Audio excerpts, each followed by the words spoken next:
Alright, this is the end of FGM Live. This is another beautiful day that we are live here. Up to 9 channels today. Thank you very much for joining us. Today we will be in Marsabit County. My name is Jeremiah Kipainoi, and together with Tony Mwebia and Antonia Sofia, we will be bringing you the end FGM Live show all the way from Northern Kenya, Marsabit.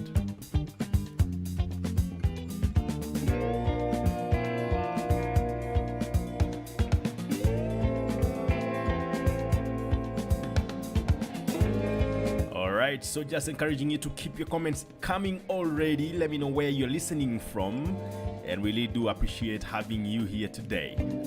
Or wherever you're watching this video from, remember that when you leave your comment, then it streams on the screen. So make sure that you have an impactful comment that we can have to actually help further this discussion.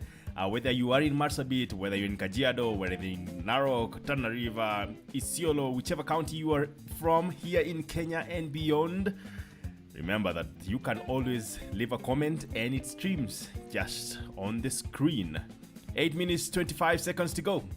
This is the end of FGM Live.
the NFGM Live. Coming to you soon in 3 minutes. We will be going live from Marsabit County, and we will have a conversation that has been neglected for years. What's up with ending FGM in Marsabit County? Please leave your comments on the chat boxes wherever you're watching from, on YouTube, on Facebook, on Twitter as well. Let me know what you think. What do you have to say? Any questions? Shoot them. We will read them on the live show. This is the NFGM Live Show. I'm your host, Jeremiah Kipainoi, and together with Antonia Sophia and Tony Mwebia, we will be bringing you the NFGM Live all the way from Marsabit County.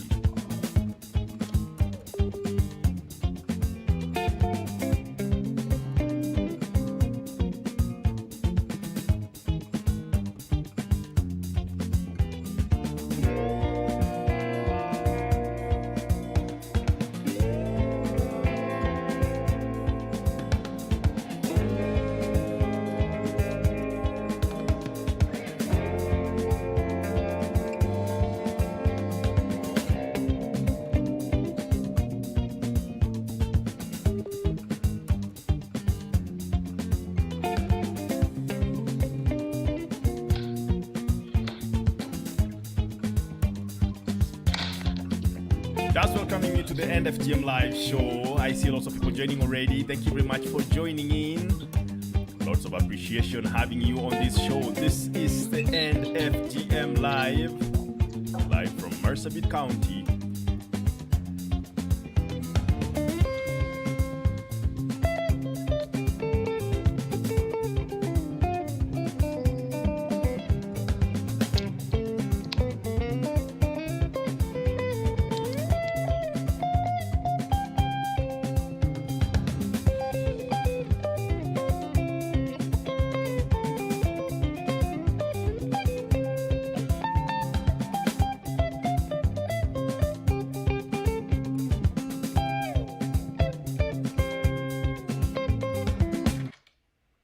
Alright, just a few minutes to go, seconds actually to go on the NFGM Live Show.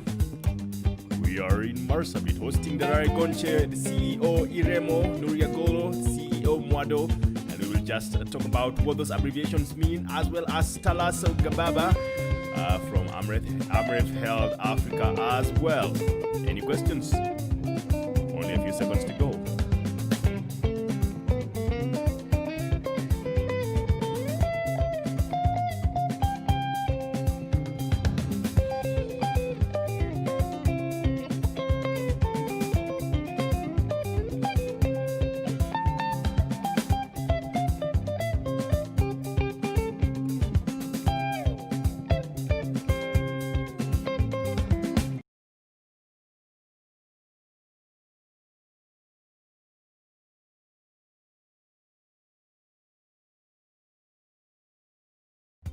Tune in to the NFGM Live Show from Monday to Friday at 5:30 p.m. East African Time.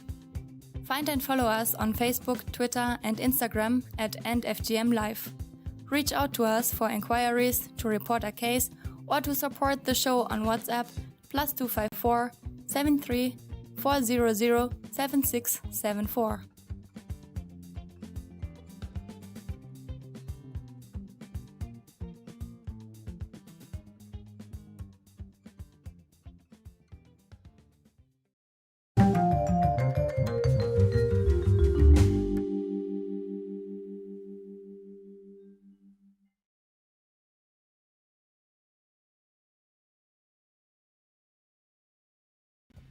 Alright, welcome to the NFGM Live Show. This is Jeremiah Kipainoi, and today we are in Marsabit County talking about FGM, female genital mutilation, as the show goes.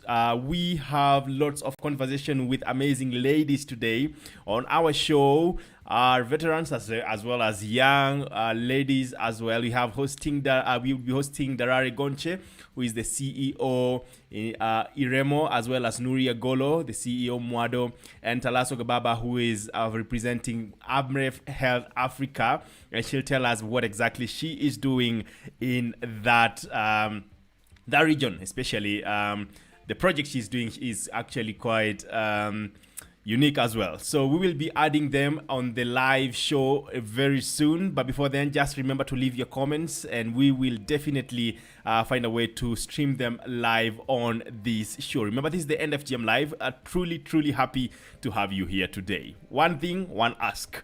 Leave your comments and let me know where you are watching from. If you have a question, drop it also on the comment box wherever you are watching from, and we will be able to stream them live on this show.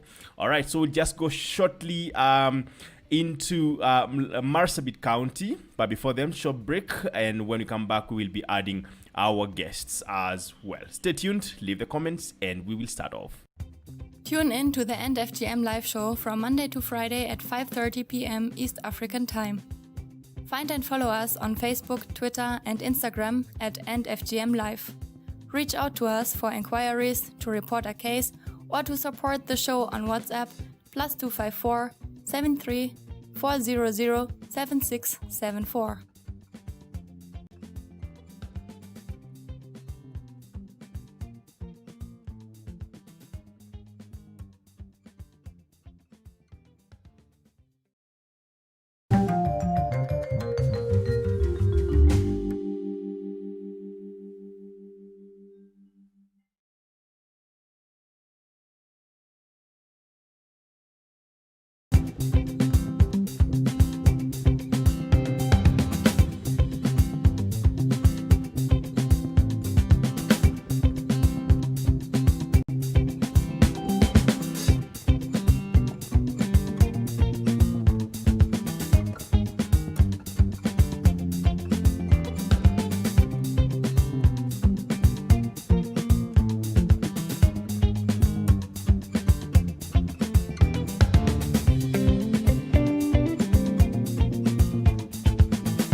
Tune in to the NFGM live show from Monday to Friday at 5:30 p.m. East African Time.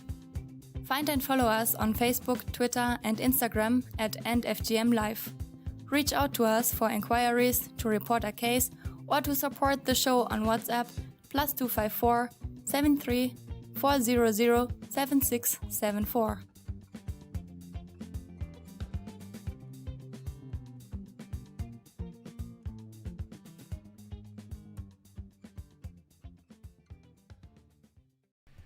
All right, welcome to the NFGM Live. Really do appreciate having you here today. My name is Jeremiah Kipainoi, and here we are trying to add our guests on this live show. Joining us from Marsabit. Thank you very much for joining us as well. We have two amazing ladies already on the phone call. Appreciations for just being able to spare your time and have this conversation. Asanteni sana, we really do appreciate. This is the NFGM Live. And we're just going to kickstart this with Talaso, who represents Amref Africa and the specific project that she works with.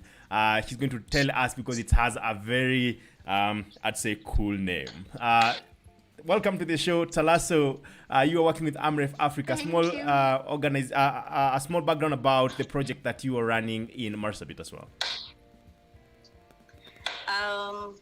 I'm working with a project called Kota Njena. Kota Njena is in local dialect, meaning come, let's talk.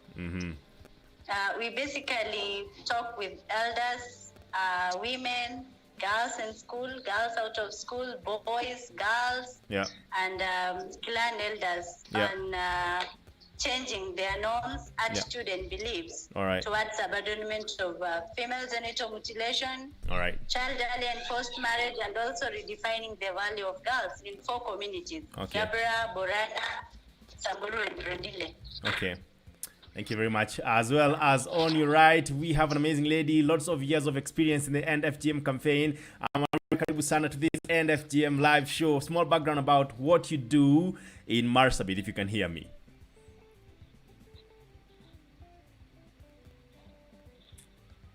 Can you hear me? Me or Darare? Yeah. It's me? Yes, it's you. Good evening. You. Good evening, and Good my evening. name is Gonche, and I'm director for Indigenous Rights and Resource Management Organization, working in Marsabit. All right. And one of our focus area is how to end FGM. Okay. Which is becoming a kind of wide practices among the pastoral communities which we are working with. Okay. And of course, we are targeting many of the communities based on where they are. Yeah. And whether, the traditional institution and all that. Yeah, we are working among, especially the Gababa community. All right. In Marsabit, where the practice is, I can say it's like 98%. All right. If not more. All right. All right. Thank you very much for joining us, and we really do appreciate having you on this show today. We'll be adding Mama Nuria very soon, but as soon as we are done with that, we'll be able to roll on with this show. To our listeners, please remember to leave a comment in the comment section, and we will be airing your questions, because Marsabit has many communities, and many interventions as well are needed to end FGM in that area. I see John Musanka saying interesting mister, as well as Prince Lemayan saying following from Kitengela town, Kajiado County. Leave your comments and we will be able to read them live on this broadcast. This is the End FGM live all the way from Marsabit. Short break. When we come back, we will be talking to 3 amazing ladies about what they are doing to end FGM in their counties. Tune in to the End FGM live show from Monday to Friday at 5:30 p.m. East African Time. Find and follow us on Facebook, Twitter, and Instagram at End FGM Live. Reach out to us for inquiries, to report a case, or to support the show on WhatsApp +254 73 400 7674.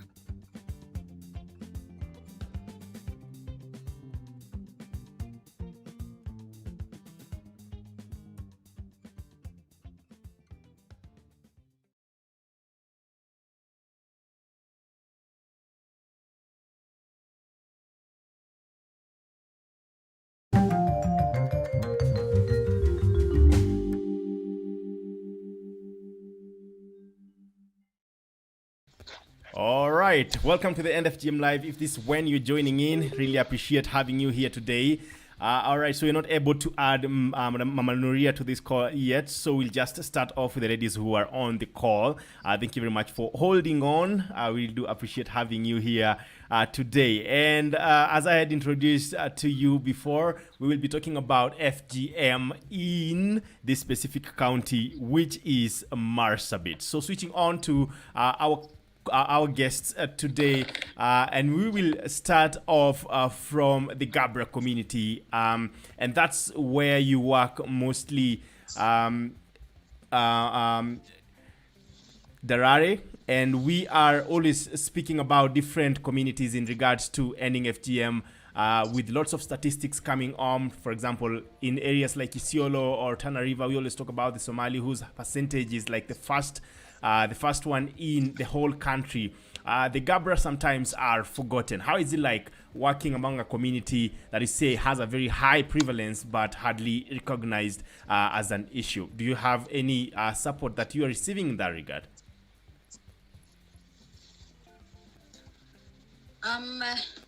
It has never been easy to end, a practice which has been there for a long time. Yeah. It is deep-rooted. And even, sharing on FGM, on the practice by different members of the communities, whether it is women, youths, or the traditional elders, it has never been easy. Yeah. But at least I would say that the discussion has already started, the engagement has already started with support from an organization called the Girl Generation. All right. Who has been supported by Option UK. All right. And as I said, it has never been easy.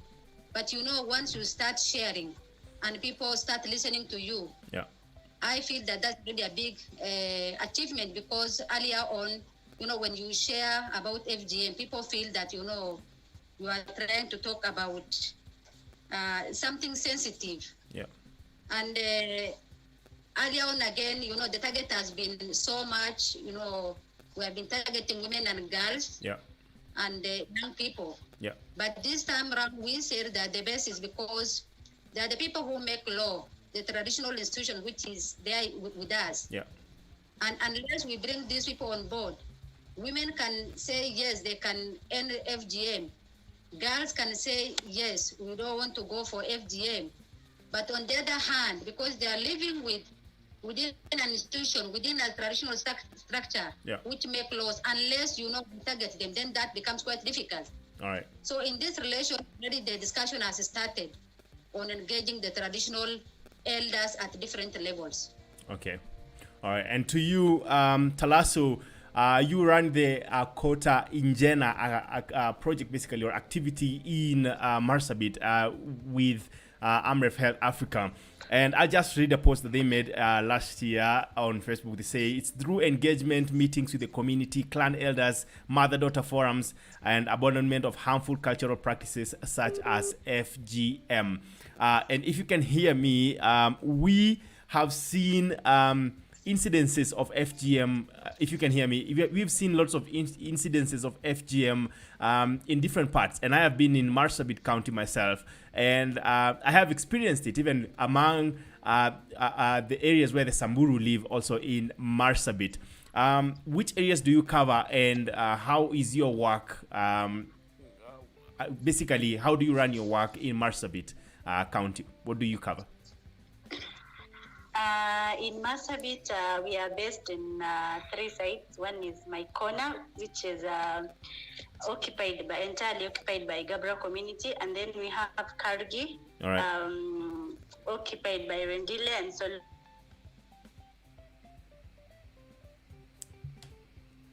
All right. Sorry for that. In Wamba, we have an office in Wamba, and we basically do structured dialogues with different target groups all to right, enable them to understand the negative impact of female genital mutilation. Okay. All right. Thanks a lot for that. And the project basically deals with different aspects of girls and women's rights and lives as well. How has it been working during COVID-19? How have your activities been proceeding? Of course, there are some challenges, actually a lot of challenges. One, because now that the government has prohibited gatherings and meeting cannot take.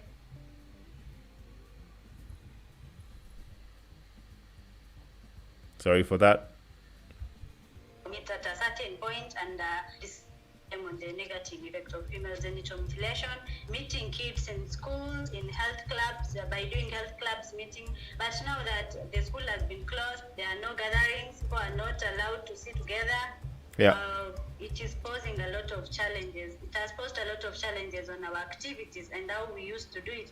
But we are using social media, and which also has its own challenge, whereby the elders cannot access social media. Okay. They cannot read. Yeah. So you have to meet physically. we have to meet physically, but we are doing house-to-house sensitization. All right. Yeah, and that is also posing another challenge whereby, it's not allowed during this pandemic to be going from one house to another because you are still creating an avenue for the spread of disease. Yeah. All right. If you're joining in from wherever you're watching this from, remember to comment, leave a comment, and we will be reading it live on air. Silvana Minty and John Kiok, thank you very much for joining in. Leave your comments, and we will surely find our way to read them. I see Robert Kimani following from YouTube, Paul Naiputari as well from Loisaba Conservancy in Laikipia North. Thank you very much for joining us. We really do appreciate having you here today. We try to add Mama Nuria, and when we're back, then we will be rolling on from there, talking about FGM in Marsabit County. Stay tuned. This is the End FGM Live.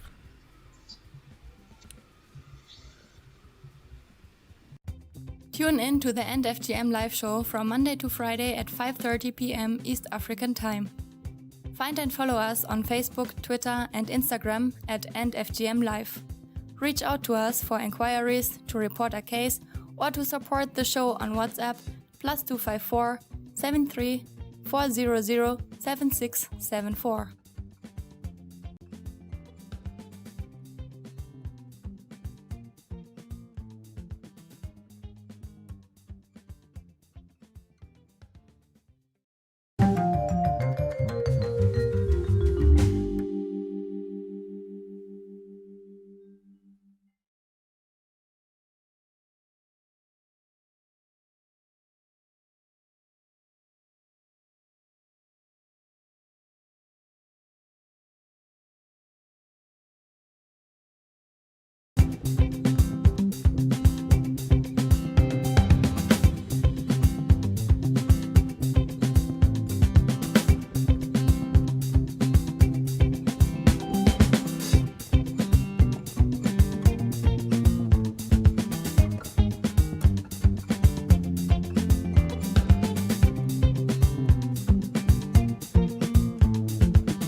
All right, we are back. This is the End of FGM Live. If you're joining in right now, we are now full house from Marsabit County.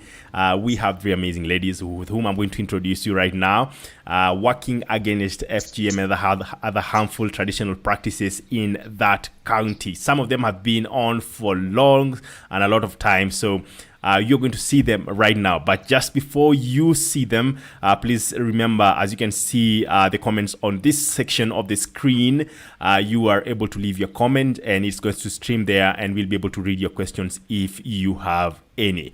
All right, you also have interactions from our producers Tony Webia as well as Antonia Sophia on the stream live, so we'll be able to have that conversation. If you have any questions that they can answer, then they'll do it live on the chat. Right now I bring to you the ladies from Marsabit, our guests today. Really appreciate having them on this conversation. Karibu sana.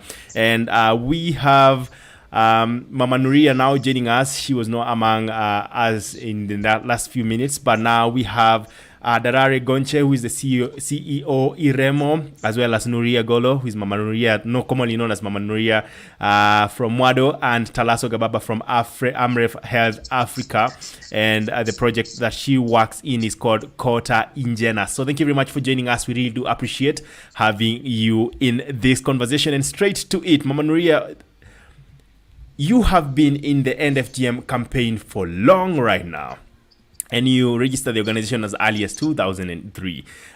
Just tell us a small background about what has changed before FGM was outlawed in Marsabit, and now that there is a law that actually prohibits FGM in Kenya. Karibu. Thank you very much. I am Nuria Gollo, the CEO of Marsabit Women Advocacy and Development Organization. A lot have changed, and I can attest to it that there's a reduction in FGM due to a lot of advocacy. All right. And also the presidential directive, which was just given this year in February, has also decreased FGM, because the FGM campaign has been conducted through the chiefs. You know, chiefs are the representative of the president. Yeah. And are out there on the lookout, and they have been given ultimatums that any chief who has been found whose area is still conducting FGM will be answerable. So from my end, I can confidently say that there's a decrease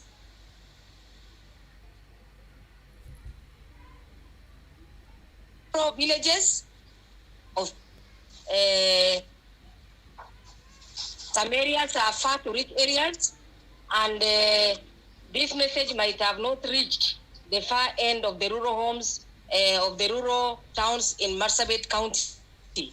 In those areas, the messages are not yet very clear. The chiefs have not disseminated this information maybe very well, and still the act is going on. But around the urban settlement, people are aware, people are afraid, people are aware that things are going to be different this time, because it is from the president himself. The directive has come from the horse's mouth.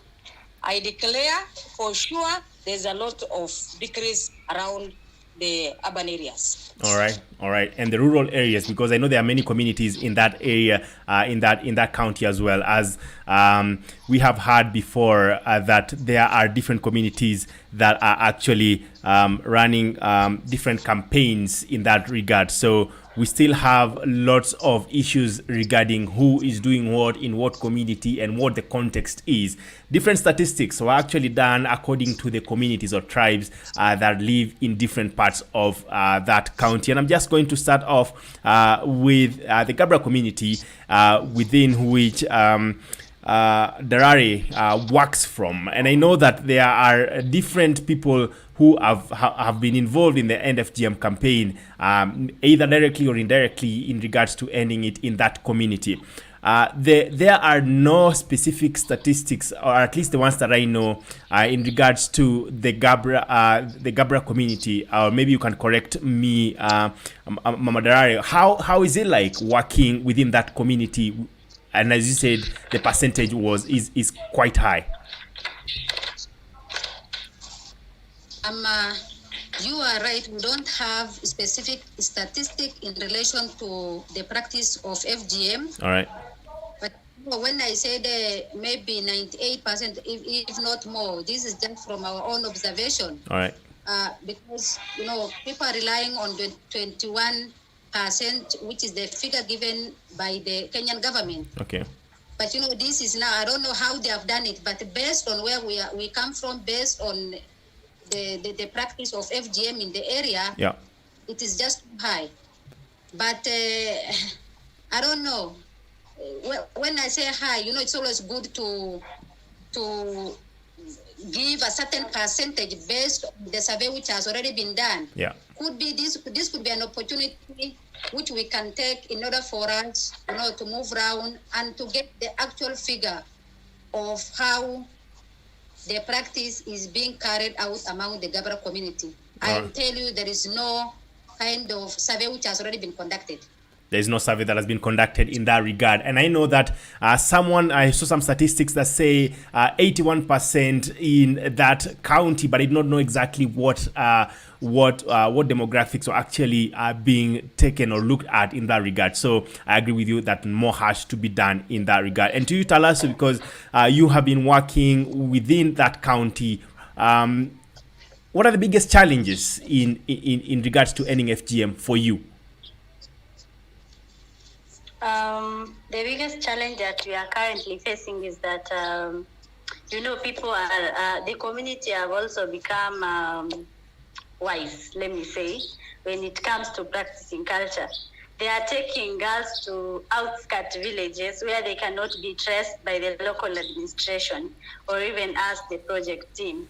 And some of those places are not reachable. The roads are unpassable, they can't be accessed. So you find out that girls are taken to outskirt villages in the name of visiting grandmothers, but when they come back from those villages, you find out that they have been cut. All right.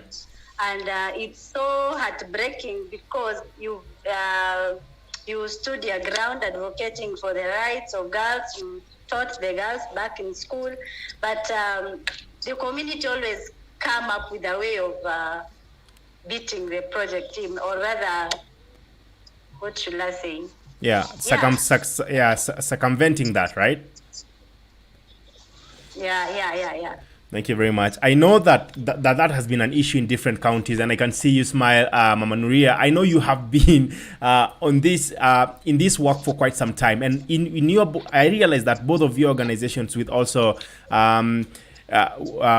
both the organization which you started a long time ago together with Darare's group, there is an aspect of development in it, and I was just curious about why speak about human rights but also have an aspect of development in it. Does it have a relationship as we start off?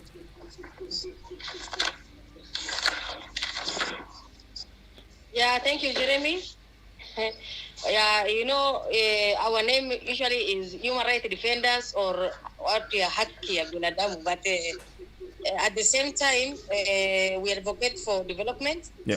But it's challenging. It's challenging to to see development at the same time you're advocating for the right, because it's the right of all citizens to be in an area which is developed. It is the right of citizens for the rights to be taken care of. Yeah. But most of the time, in the name of development, their rights are infringed. All right. For example, we have the CIDP. CIDP is supposed to represent all, issues of development regarding the county. Yeah. Things are put on paper, but the implementation is the problem. I'm always complaining about that. Keep going on. Yeah. Yeah, there's a lot of development in the name of development. There are a lot of write-ups. There are a lot of issues we have carried out, a lot of workshops where we have given out our interest, and unfortunately, none has been implemented. We have a child protection policy which we started and handed over to the county government. It has not taken effect. We have Marsabit technical working group, which is on paper, but no implementation. Mm-hmm. So I think in the name of development, we are losing a lot. All right. We need to look at it right. What is the development? What development do we specifically need to focus on? Because if it is a bulk a bulk development, a name that we are going to develop, and yet the rights of the citizens are infringed. That development is not development. So I feel the meaning of development has not really been well understood. All right. CIDP, County Integrated Development Plan. For those who do not understand what CIDP is, and Mama Nuria just mentioned that is a document that actually guides budgeting for a period of 5 years within our counties, because Kenya's governments are actually structured in two ways: the national and the county government. So in this case, the County Integrated Development Plan now helps the county be able to budget and have ways to implement activities. If there are policies, for example, in Kajiado County, where I come from, I know it's easier to do it. And you've talked about the policy as well as the CIDP. Just talking about that, if it's in the CIDP, where does the budget go?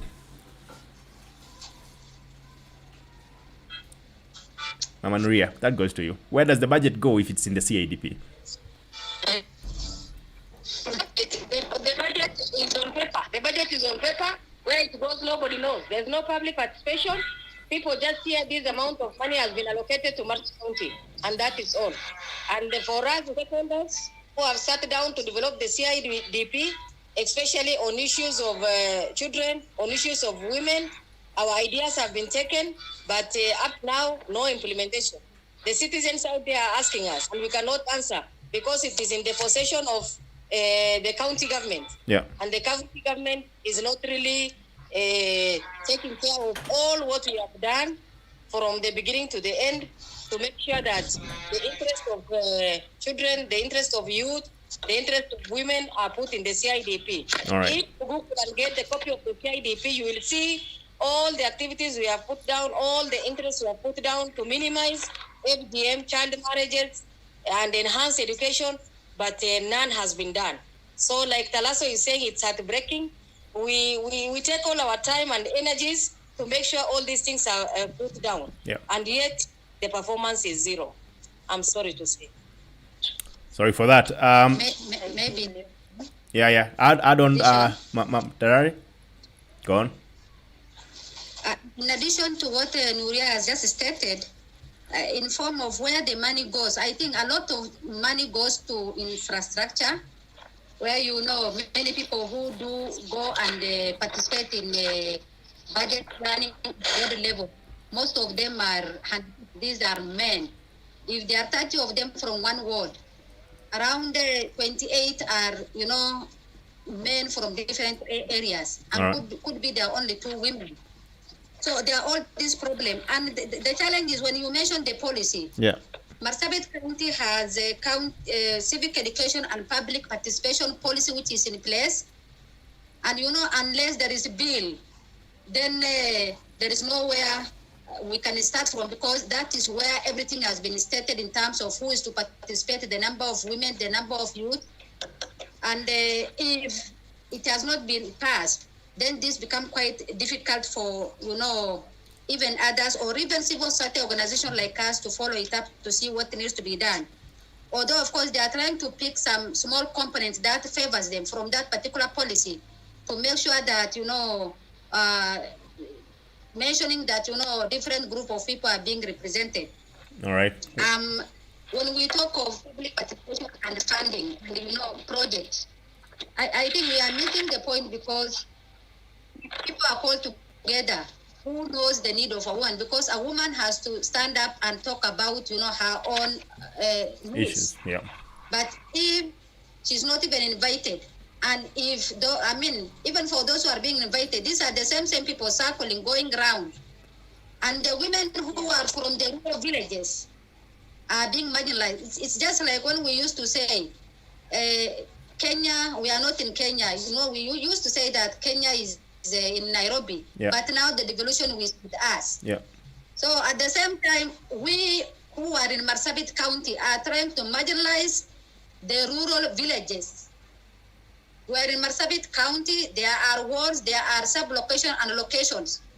So those who reside in towns or the major trading centers are marginalizing even those other people. So there is a kind of now internal kind of marginalization among ourselves, which is a big challenge, because when we talk of development and there is human rights, they go hand in hand. All right. But how do we bring these people on board if there is no even the bill that will support them to voice for their own rights? And I know one thing that is very important for us, and Mama. Want to add a little? All right, just go on. But I wanted to add that.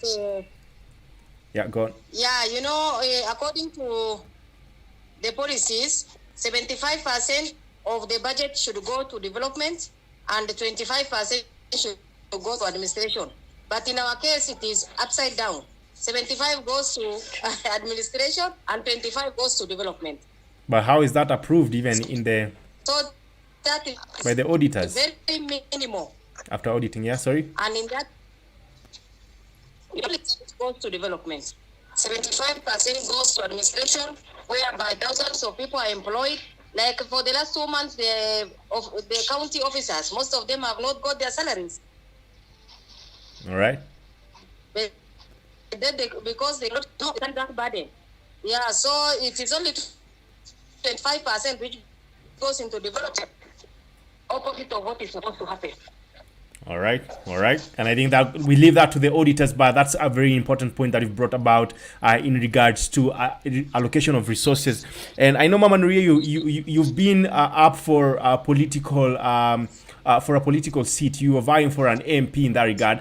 And so we'll talk about also women in leadership in Marsabit, because when you look at where we are at right now, we are complaining that we have not been involving women meaningfully in that county, especially in regards to allocation of resources that will aid the implementation of programs as well. So we'll talk about that. But before that, I'll just go to Talaso. And to you, Talaso, I know that you work within different areas, and you've even mentioned Wamba, if I'm wrong, if I'm right. And one thing that I know happens normally is when you have different communities, it's very difficult for you to implement a program the same way as you do in other communities. Are there any challenges working with different communities, just trying to implement the same program? Okay, now for our project, we work differently. For Wamba, there are Samburu staff. Yeah. They exclude. All right. We lost Talaso for a moment. All right. As we wait for her to just come back, I'll just go down to... All right. Talaso, you're back once again. I'm sorry, you froze a little bit. Where were you at? You were saying that we work differently. That's where you left us. I was saying that for me, I work with the Gabra community because I'm a Gabra. I understand the local language here. All right. For Wamba, there are Samburu people, Samburu staff. All right. So you get me. I exclusively work with my community. Okay. Amazing. And to Darare, I know that working among the Gabra people, and we had talked about a couple of challenges, but let's just speak about challenges that are brought about by the way people live. I know that most of the communities living in Marsabit are actually either pastoralists or when they are living in areas where they are doing agriculture, because I know some areas of Marsabit as well are quite lush. There are some activities that they do that really promote FGM. Just a small expansion into what really holds FGM among the Gabra people.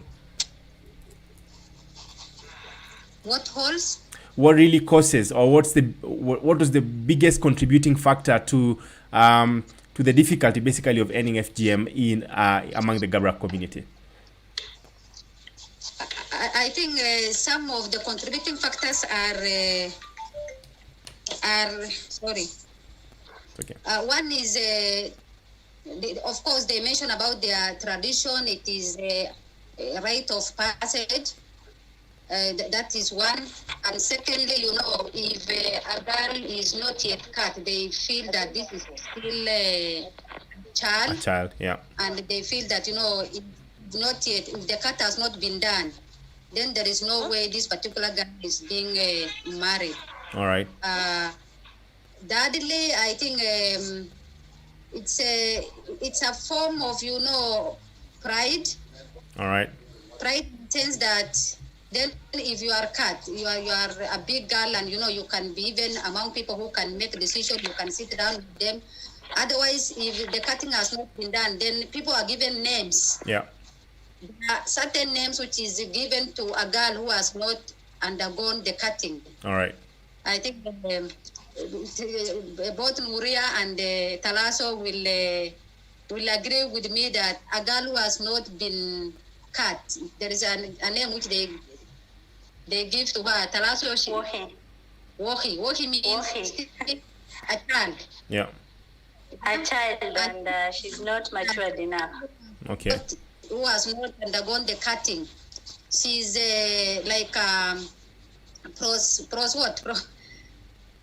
outgoing, and she goes around with men. It's like she's being branding her with so many names. All right. So that she's a loose in such a sense that she likes sex more than girls who have undergone the cutting. All right. So all these are just make Gabara community to make sure that their child has undergone the cutting. Yeah. And of course, if a child has undergone the cutting, this girl has to be engaged. And for the engagement to take place, and for this girl to be married, and for the family to get the 3 camels, then the girl must be circumcised, or she must have undergone the cutting. So all these are the challenges. And of course, if we want to sensitize the community, these are pastoralist community. They move from one place to another. I remember one time I was with Mama Nuria in a certain village. We did the sensitization. We told them next month we'll still come back to them. When we came, they have already shifted. All these are the lifestyle. Yeah. That's also attributed to, even for us, for people who are, doing the sensitization on FGM. It has never been easy. Yeah. And even giving us names as the organization who are, voicing for the rights of girls. Yeah. Branding of girls. But we don't care because we know what we stand for, and we know where we want to reach. All these are the challenges. Yeah. Thank you very much. Just to the comments section, and I'm just reminding everyone that you are able to leave your comments from wherever you're watching, on Facebook, on YouTube, as well as on Twitter. I see Hirbo Halima, and she says, great job, my people. Silvana watching from Germany. Thanks for the great job. Robert Kimani says, sure, no substantive survey or data available. Keep the comments coming, and we will be reading them as we go on. Short break. And when you come back, we will be delving into involvement of the community, but specifically, as we had complained or talked about earlier, what are we doing in regards to ending FGM within these counties with relation to the government? Tune in to the End FGM live show from Monday to Friday at 5:30 p.m. East African Time. Find and follow us on Facebook, Twitter, and Instagram at End FGM Live.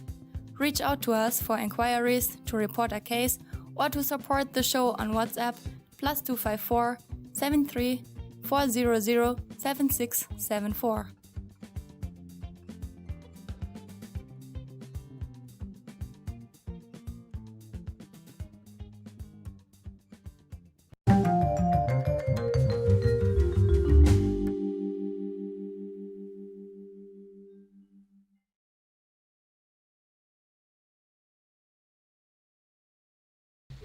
All right, welcome back to the NFGM live show. Today we are in Marsabit County with 3 amazing ladies.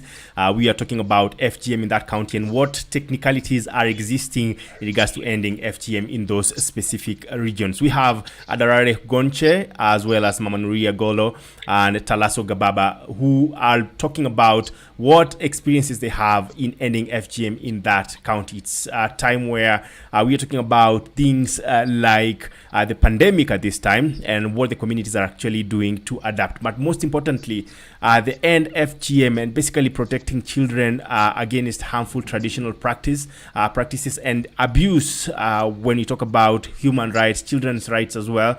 How challenging and what interventions have they taken to make sure that we are able to protect these children just normally on normal days as well as at difficult times such as this. So we just come back to the conversation all the way from Marsabit, but just reminding you that you can leave your comments and they will stream on the screen as you can see right now. All right, to you and to you, Talaso, right now, I know that there have been issues regarding culture as well as implementation of programs within very specific niches. But one thing that I would like us to talk about in this conversation or in this segment is the involvement of organizations from different aspects. You work with Amref Health Africa.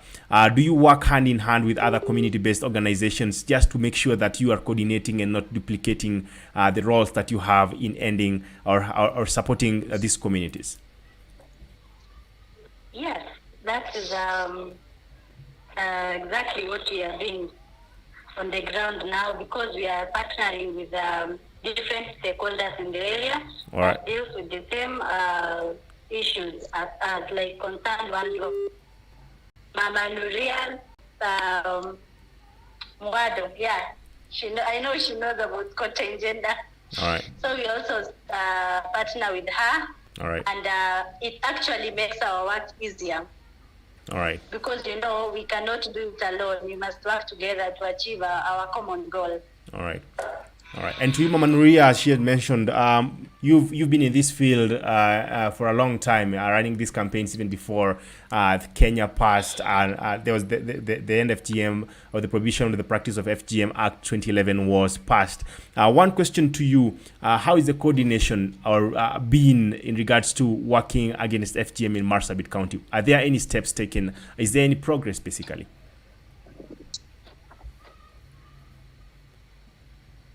Yeah, thank you very much, Jeremy. Of course, it has been a long journey. When we started talking about FGM could not even be mentioned. We could even be chased away from Barazas, we could be chased away from the Manyatas. But as at now, between 2011 and now, there has been a lot of improvements. Yeah. There has been a lot of improvement, especially the urban areas where, children go to school, their parents are educated. When we talk to them, they accept, and I can assure you there are girls from Marsabit who have not been FGM, who are now married with the children. All right. Whom can testify as case studies. Yeah. But of course, the number is increasing day by day around the urban areas. Yeah. But the rural areas, as I told you earlier, is difficult. Yeah. It is difficult. But now we can sit on the table and talk with the men, women, chiefs, caddies, okay? Yeah. And also church leaders about FGM, which never used to be there. I think it's a milestone. It never used to be mentioned. We used to be called names. Mama, Mama clitoris in vernacular, and it sounds awful when it is in vernacular. Yeah. But now, at least, I should say there's improvement because we can sit on the table, discuss issues of FGM without fear. Yeah. Without fear. And we have our youths also who are trying very much to be with us. And they are contributing very much towards this, especially Talaso knows around Sololo, Kotanjena program, we have partnered with them. And the Sololo men are standing up and saying no to FGM. Yeah. If you go to a place in Sololo, just out of town, just 2 kilometers out of town, you could see primary school kids singing, it's our right, it's our body, we need to be protected. Yeah. So it's a milestone. Yeah. Of course, it's not 100%, but as little as it is, there has been changes. And all it's that no longer the way it used to be. And I think all that matters is that we already have a step that we are taking at this time. But are we fast enough? The Kenyan government, through the president, recently, actually not very long ago, made a statement that we are going to end FGM by 2022. And these are questions that I've asked severally. Is it possible in Marsabit? I think the president has been overambitious. All right. Or the president has been overambitious. 2022 is just here.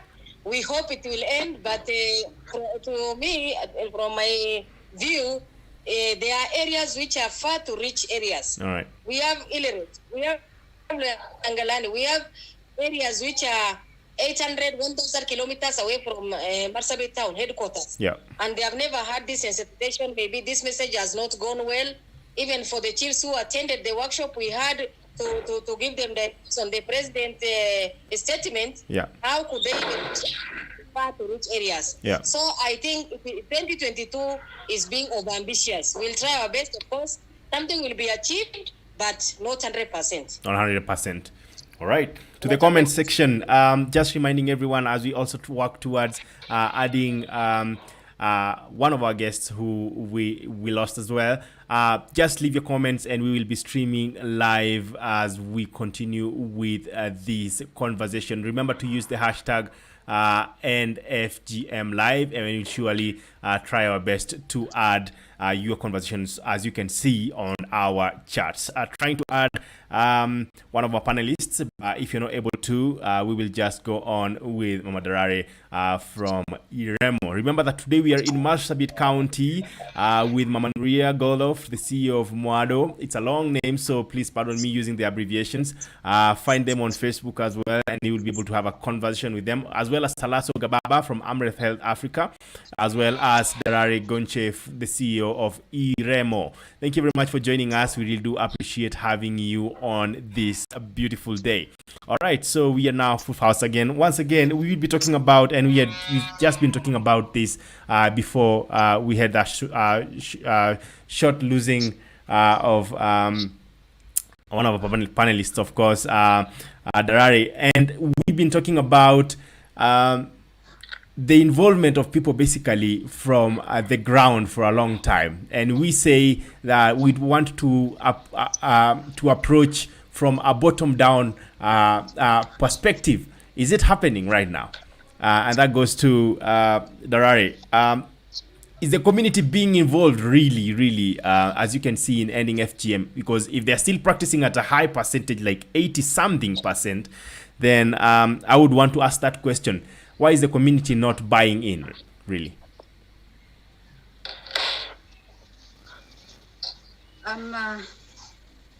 Remember, this is a deep-rooted practice. Yeah. And we may not be in a position to bring changes overnight. This may take a longer time because it has been a practice which has been there with the community. Yeah. And to help communities to buy in or to understand the effect of FGM, yeah, may not be easy. But you see, we have to start somewhere. While we know that those who are conducting the FGM are women themselves, and this is done to the girls. So we have been doing a lot of sensitization to both girls and women. But on the other hand, we have got the traditional institution who are the custodian of the traditional laws. Unless this is being stopped at the higher level and it is being passed at the traditional institution kind of different communities, it may not be easy. But we are trying to target women groups, because the women groups are, as you said earlier, we try to combine both human rights and development. All right. Through development, through sensitization, by supporting women, we want to, teach them the effects of FGM. Yeah. And I tell you, some of them at individual level, although they don't want to disclose themselves, yeah, some have already stopped, or if they have not stopped, they are doing something like pricking, which of course the law even doesn't allow. Yeah. And as much as they wish to come out, they fear to come out to tell the public that they have stopped, FGM, even the few who have accepted. So the challenge is quite big. All right. But you have to start small, sensitization, and especially the local-based organization, because they are there to stay. Whether it is the CBO, the local NGO, the local role model like Talaso, they are there to stay. So if all of us unite and we move forward, then our action will be amplified. All right. Can I say something on that? Yeah, add that. Yes, just like my colleague has said, but I think one thing which never used to be there and now is changing is the involvement of men. You know, men are the custodians of law, as she has said, because the traditional structures which are within Borana, within Gabra, within Rendile are composed of only men. And that is where the traditional laws are passed. So it becomes difficult when we do it alone. But of late, we've been using even men. We are doing he for she, whereby the men support our initiatives towards stopping FGM. I think Eva forgot to say that in instances where we involved elders in trainings, it was a surprise to them. The things the women go through when they are FGM'd and when they give birth. So they had it from us. And they said these men of us, that's what they are going through. And it has already changed their mindset. All right. Their mindset is already changed. Men are feeling pain and they are saying no FGM to our daughters. If this is the pain our women go through, this is the pain they go through in Darare, the men learned that women go through a lot and they have supported us. So I think the support of men in fighting against FGM is a success indicator, which shows that all of us should do it in unison. It's not a women issue, and all the sectors should collaborate and work towards ending FGM. Talking about what you are doing right now, because I think that's the essence of basically making sure that we have progress. COVID-19 is here, but you've also, and Mama Nuria spoke about this, you spoke about budgets being there. It was in the CIDP, but really not seeing that in the implementation of that. Of course, the county of Marsabit doesn't have a specific policy to end FGM in that county. But one thing that I'd like to ask is, do you have any support in regards to working with the government at Talaso? Have you had any government support in your work? You know, the main problem in our region is that political leaders, especially men, all right. I'm sorry to say for the politicians, they don't normally support end FGM campaigns because they are afraid to lose votes, especially men. All right.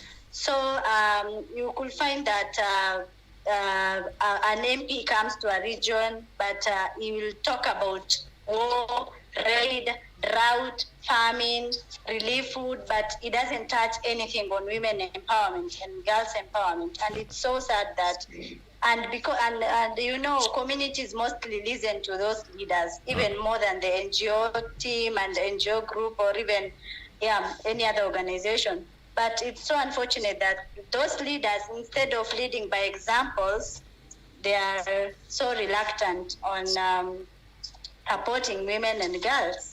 And why is that the case? Like for them, it's like going against culture for the leaders now, and they don't really like to disappoint the elders, and the community members at large. All right.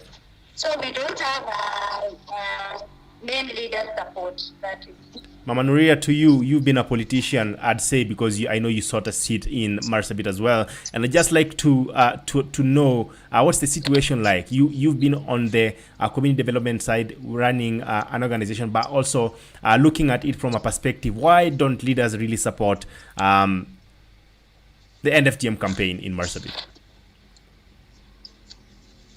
Yeah, I, of course, you are aware, I vied for MP last time, and I was number 2 out of 5, eh? All right. Congratulations. Wow. So, my interest of women My interest to vie for that seat was to show younger women and other women a roadmap, a route that women also lead. Yeah. At the same time, I wanted to help the women so that they could also develop politically, economically, and socially. Yeah. But when it comes to politics, Jeremy, it's only that maybe you don't understand the politics of Marsabit. The politics of Marsabit is ethnic based, and we have two parallel lines. So if you don't belong to this one, you must belong to the other one. All right. And you are condemned in totality. Whatever you talk about, whether it is good, very good, or even excellent, the other side will not accept. As for me, during my campaigns, I used to talk about women empowerment. And in the end, what worked against me is that the women will beat you, the women will fight you, and the women will rule you in your own houses. So don't vote Nuria, because she's championing for women empowerment. And at the same time, another aspect which they say is leadership is a men's issue. It's women it's men who are supposed to lead, and women are there to follow. It's a tradition which has been deep-rooted.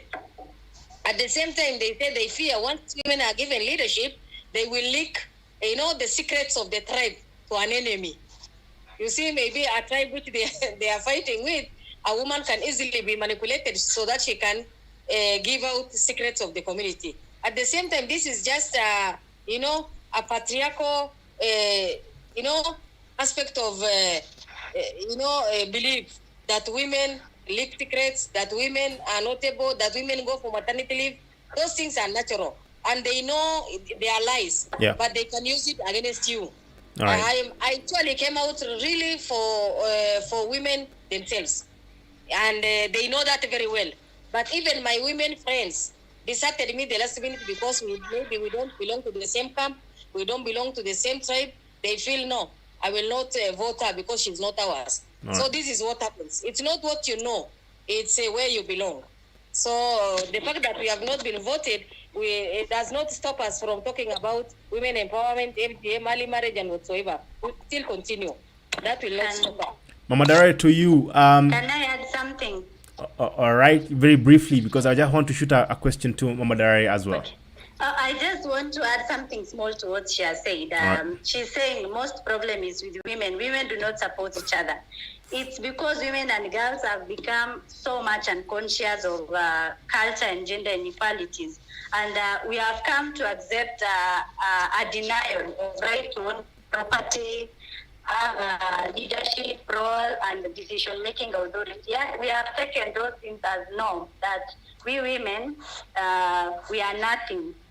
So you find out that if a woman stands up like Madam Nuria, she stood up to vie. But instead of supporting her as women, we are the one who pull her down. All right. And it's so disappointing. I don't know what we're going to do to women of Marsabit. All right. I see Mariam Sheikh just joined the conversation. Vincent Blessing, thank you very much for your comment. Says glad. We do appreciate having you on this live show today. We are in Marsabit County, and we are talking about ending FGM in the county, but as well as challenges that ladies, because this is an issue that really affects women and girls, the challenges that they go through because of different aspects that come up as a result of either culture or just marginalization in general. To you, Darare, I know that there have been lots of conversations around involving everyone, and we were just asking Mama Nuria just a few minutes ago the challenges working with the government, and in this regard, just seeking the position to have a voice in within the decision-making tables.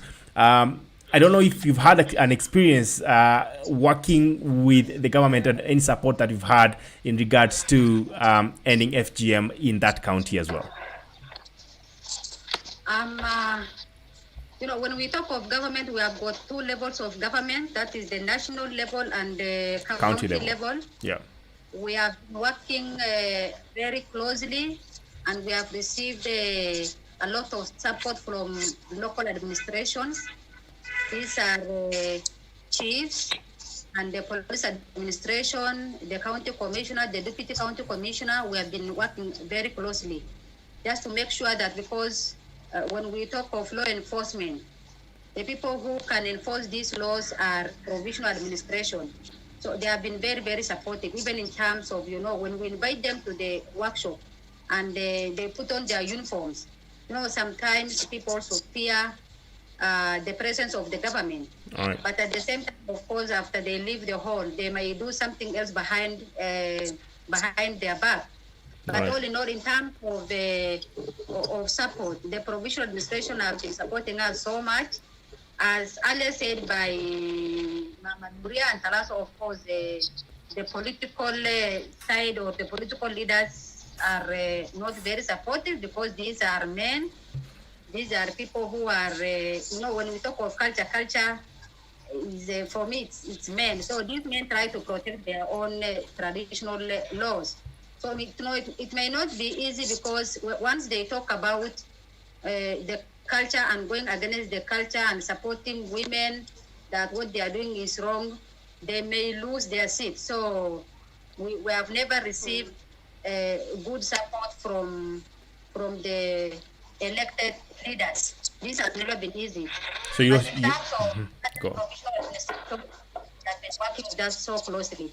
And maybe just to add, I also vied for MCA. Of course, I left my job because I was working very closely with the women, supporting them for 13 years, showing them the way, asking them to take up any leadership position. But later on, when I saw that, the women are reluctant, I said, can I come out? And instead of let me show them the way. All right. And as Mama Nuria said, all is in vain, because sometimes women are being, forced by the husband to vote where they would wish them to vote. It has never been easy. Okay. But all in all, people have to start somewhere. Even for us to come out and to vie for different political positions, it has never been there. It just came up recently. So this is a very good sign and a very good move for our younger girls who are coming up. Yeah. Just to see that it is easy. It is easy, and it is possible for them to stand up and to go for what they wish to. Thank you. Thank you very much. I know many people usually ask, Jeremiah, why do you really talk about so many people ask me, Jeremiah, why do you talk about politics as well as the government in regards to support of this organization? But you remember that where we are at, there are different things. Like, for example, resources are scarce, and the government actually is able to budget for these resources. So for those who are asking, why do you always ask about questions revolving around government's support? Can't you talk to the communities? Remember that these are very, very vast areas. So we always talk about combination of ways into which to ensure that the girls are protected. Communities in Marsabit, as we bring this to a close, and this goes to Talaso. Do you think the communities know, actually, especially in the areas that you work, do the communities know that it is actually wrong to practice FGM? I think I haven't heard you well. Do the communities know that it is illegal to practice FGM? Of course they know. That is what everybody has been doing. The chief, the project, different organization, they know that there is law which has been put in place that forbids the practices of female genital mutilation. It's just that communities believe that their culture is more powerful than any other thing. The government laws and the organizations and they believe that there is nothing that supersedes their culture. That is why for my project, for Amref Africa, we are working with the decision makers, the highest decision makers among different communities. Like for my community, we have elders called the Council of Elders. They are the decision makers. We do have spiritual leaders. Apart from the president, who is Uhuru Kenyatta, we have our own president as Gababa community. And he's based in a certain village called Ya. And that is where actually we have our leaders and elders who guide us. So for my project, we engage those elders so that when at least they can talk to the community on our behalf, they can declare female genital mutilation as harmful. All right. Yeah. All right. Thank you very much for that. Mama Nuria, I'm just going to come to you as well as we bring this to a close. Marsabit has been on the spotlight, of course. We've seen newspaper stories, and your story has also been on the headlines in regards to education of the girl child, FGM, child marriages as well. And one contributing factor is usually, if you speak or look at it, would be the lack of resources. And you say that you were actually trying to set an example by vying for member of parliament in the previous elections. One thing that I'd like to ask you, the bottom-up approach. We know that, of course, there are laws, but people always say, let's engage the community so that they can come up with solutions that are viable and are sustainable within them. Does it work? Does working with the community actually and talking to them, does it really work, or you have to work with other organizations as well as with the arm of the law? Yeah, it will contribute. It does not work, but it will contribute. Why do I say so? I say so because these people who are these pastoralists, the Boranas, the Gabras, the Rendiles, they have their own decision-making structure within whatever these traditional elders say is final. I think without wasting time, if only we could go to this council of elders, the decision-making structure, the Borana decision-making structure, which is called the Bagada, is in Ethiopia. If we only go to those people and they condemn FGM, that will be final. And why has it not been done yet? Government, we have been also planning to go, but sometimes, even Ethiopia is not stable politically. Sometimes it's not stable. We have always planned to go, but it has proved to be difficult.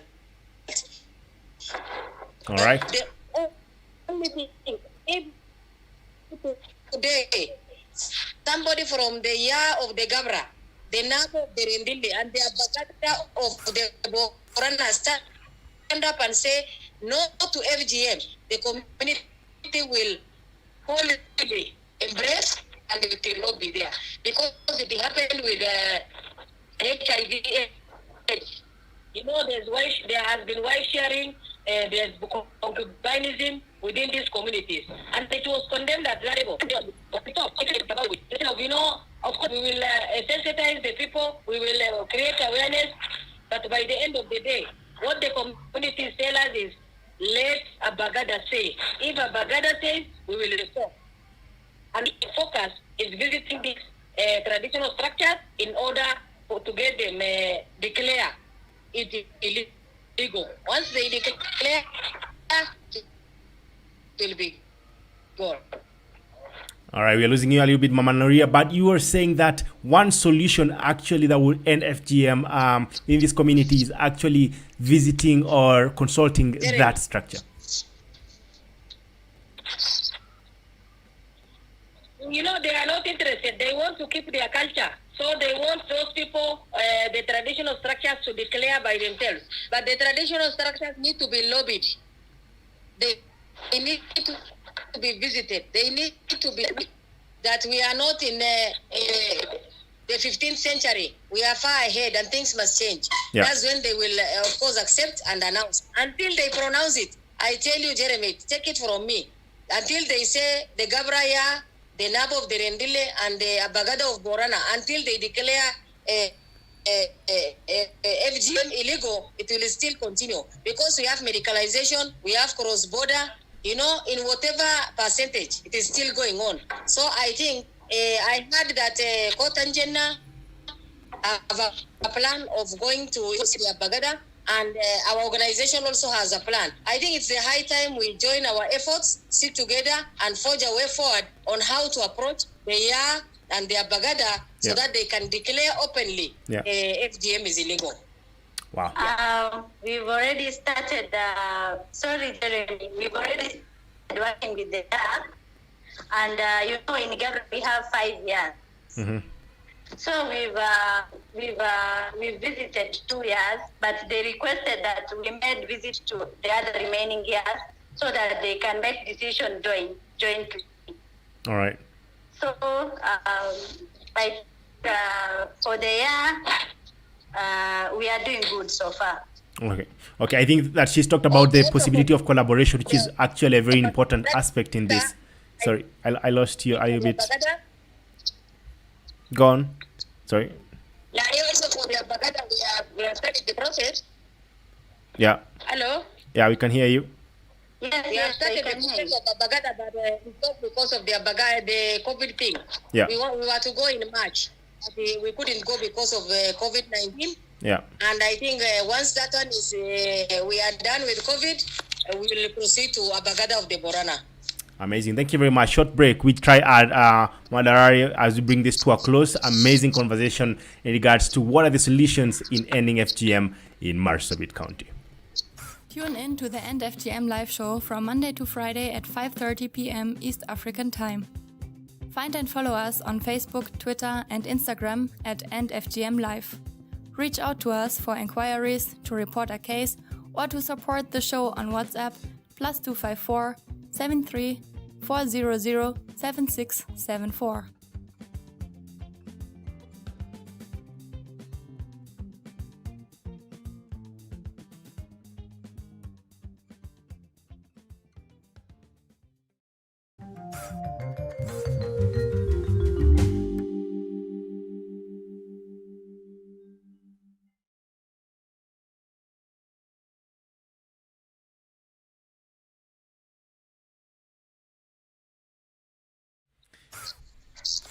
All right, welcome once again. We are in Marsabit County. 3 amazing ladies talking about ending FGM in that county. We have Darare Gonche from IREMO. If you come from Marsabit, you know what that means. As well as Nuria Gollo, the CEO for MWADO, as well as Talaso Gababa, the Amref Health Africa. And we are talking about what interventions would work. We've had about different communities in this county, but also different interventions that would work in that regard. All right, so now we are just bringing this to a close, but before then, I just want to ask one question to everyone that is watching this, and the question is, if there is one thing that you would say would end FGM in Marsabit, something that you would say really has an impact, what would that be? And I would like us to answer that in 1 or 2 sentences, starting off with the youngest lady in the house. What would that thing be?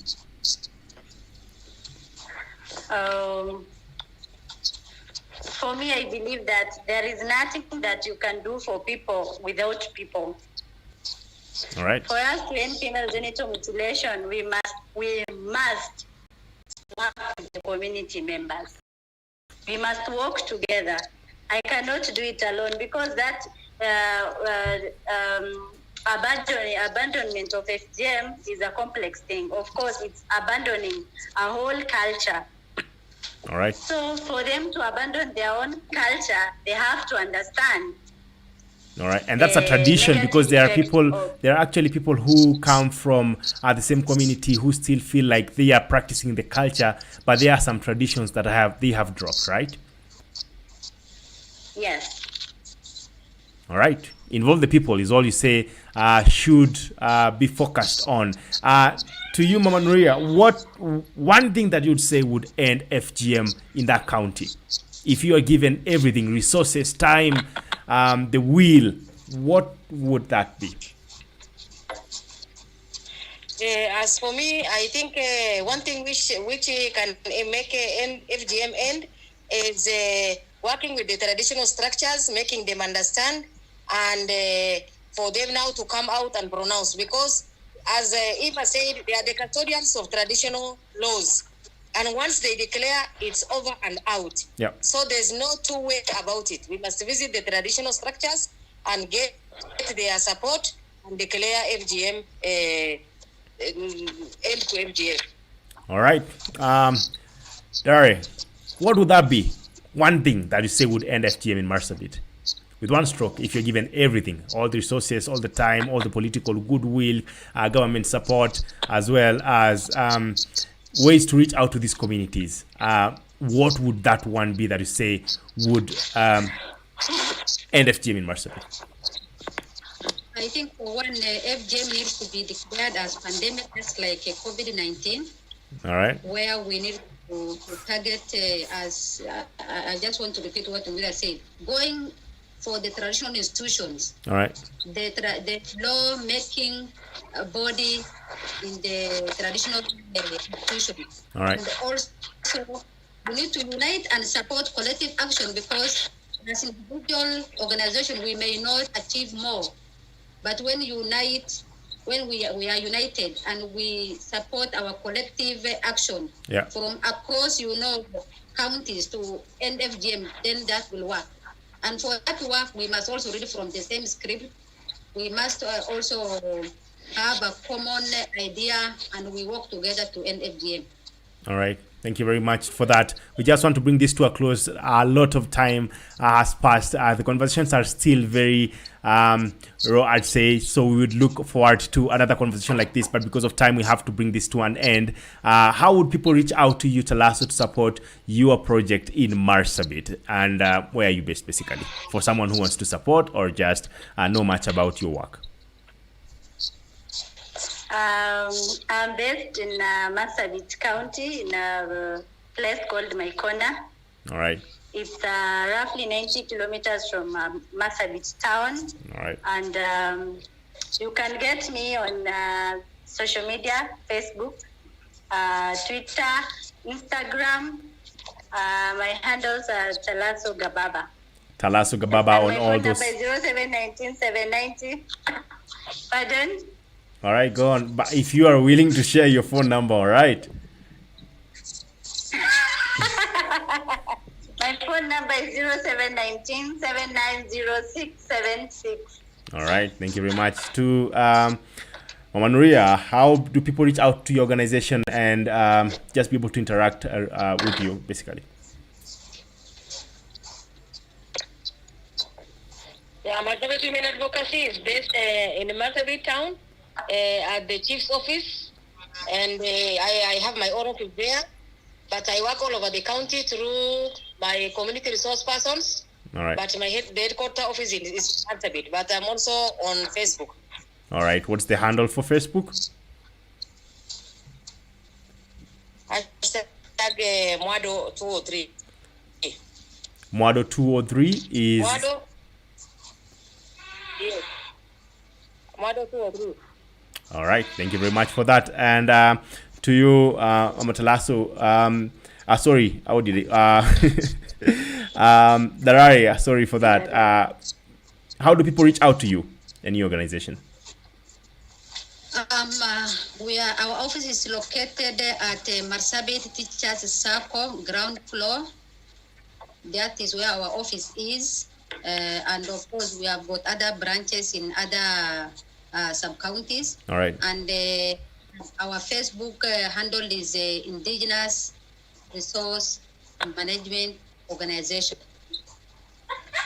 All right. Thank you very much. I see different people just commenting from our social media platforms. So I'll just read that as we bring this to a close.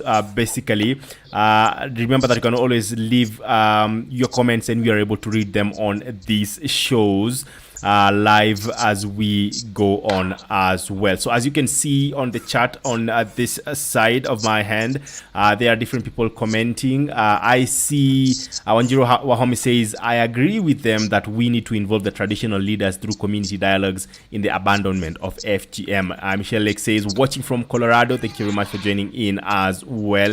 Appreciating you for joining in as well. Thank you very much for today's show. We have been in Marsabit and we've been hosting community leaders as well as change makers, ladies today who are doing lots of good work in ending FGM in that county. It's becoming dark, so we have to bring this to a close right now.